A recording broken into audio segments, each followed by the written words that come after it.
சத்தியமாக என்னை பொறுத்தவரைக்கும் கார் பைக்கெல்லாம் இந்த ஜல்லிக்கட்டுக்கு பிரச்சனை வரும் சார். கார் பைக்கை நுப்பாட்டினா பிரச்சனை வராது.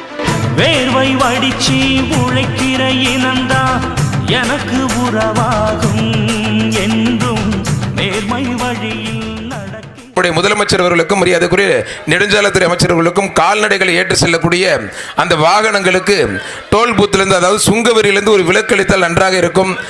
அதாவது ஜல்லிக்கட்டு காளைகள் வளர்ப்பவர்கள் ஏழை குடிமக்கள், விவசாயிகள் தான்.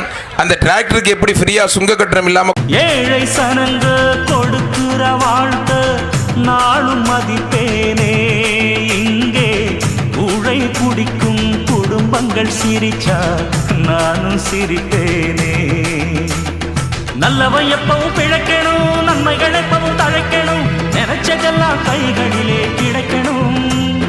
தொட்டது எப்பவும் துலங்கணும், தர்ம சத்தியம் விளங்கணும், விதைச்சதெல்லாம் பூம